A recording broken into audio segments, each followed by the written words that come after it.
নমস্কার। দীপান্বিতার সারাদিন ইউটিউব চ্যানেলে নতুন একটি ব্লগে সবাইকে জানাই স্বাগতম। আজ মঙ্গলবার। সারাদিন সত্যি খুব ব্যস্ততার মধ্যে দিয়ে কেটে যায়।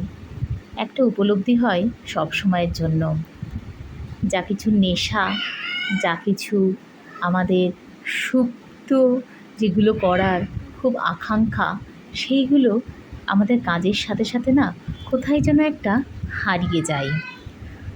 তেমনই একটা হারিয়ে যেতে চলেছিল আমার কবিতা চর্চা। খুব ছোটোবেলায় দেখতাম আমার বাড়িতে আমার নকাকা খুব সুন্দর কবিতা আবৃত্তি করতেন। বলতে গেলে নকাকার হাতেই আমার আবৃত্তির হাতেখড়ি। পরবর্তীতে আমি হাবড়াতে বাসুদেব নন্দী স্যারের কাছে দীর্ঘদিন কবিতা শিখেছিলাম। তারপর বিবাহ সূত্রে যেহেতু আমি নিউ ব্যারাকপুর চলে আসি, তারপরেও কিছুদিন চর্চা চালিয়ে গেছিলাম। কিন্তু ওই যে সব কিছু একসঙ্গে ঠিক কুলিয়ে ওঠা যায় না। তারপর অনেক দিন পর আমি গেছিলাম সুমন্ত্র সেনগুপ্ত স্যারের কাছে শঙ্খমালাতে শিখতে।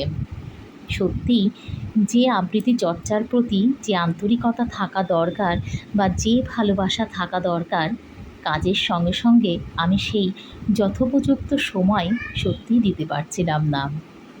আজ আমি যখন বাড়ি ফিরছি ট্রেনে করে, তখন আমি ইউটিউবে মাঝে মাঝে একটু কবিতা শুনি, গান শুনতে শুনতে আসি। তেমনই আজ কবিগুরু রবীন্দ্রনাথ ঠাকুরের কৃপণ কবিতাটি শুনতে শুনতে আসছিলাম।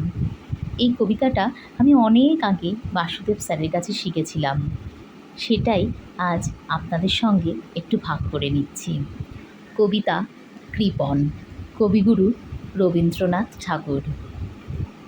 আমি ভিক্ষা করে ফিরতেছিলেম গ্রামের পথে পথে, তুমি তখন চলেছিলে তোমার স্বর্ণরথে।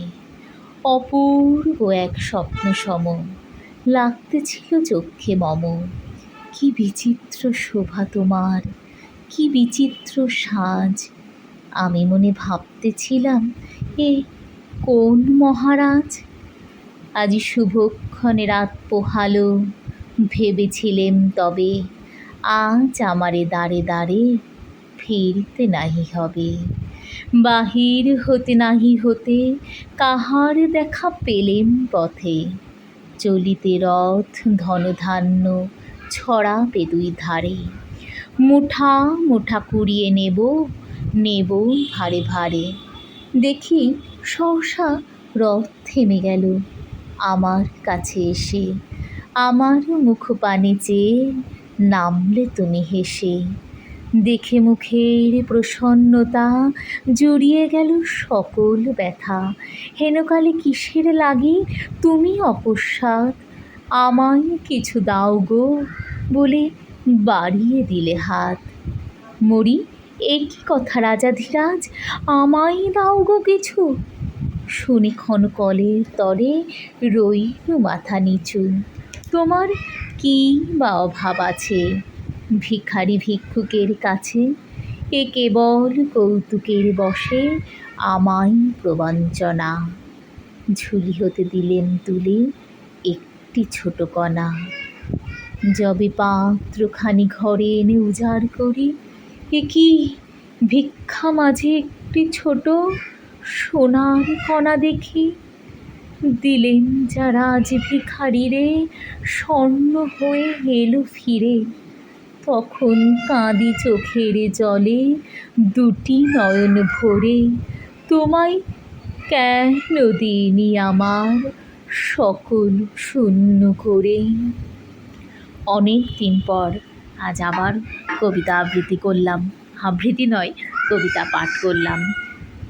আমি এখানে কবিতা আবৃত্তি করছি, পাশের ঘরে আমার ছেলে আর অরিত্র ব্যাকগ্রাউন্ড মিউজিক বেজেই চলেছে, চিৎকার চেঁচামেচি, মা কোথায় গেল, মা কোথায় গেল। এভাবেই না আস্তে আস্তে আমাদের যা কিছু অভ্যাস থাকে, যা কিছু নেশা থাকে, সত্যিই যেন কোথায় একটা মলিন হয়ে যায়। তবে সময় তো শেষ হয়ে যায় না। সময়ের সঙ্গে সঙ্গে একটা দিন হয়তো আমাদেরও সুযোগ হবে আবার সেই পুরনো ধাঁচে, পুরনো আঙ্গিকে আবার সেই নেশাটাকে চর্চায় পরিণত করা। ভিডিওটি কেমন লাগলো অবশ্যই জানাবেন। একটি লাইক, কমেন্ট, সাবস্ক্রাইব করে পাশে থাকবেন। সুস্থ থাকবেন, ভালো থাকবেন।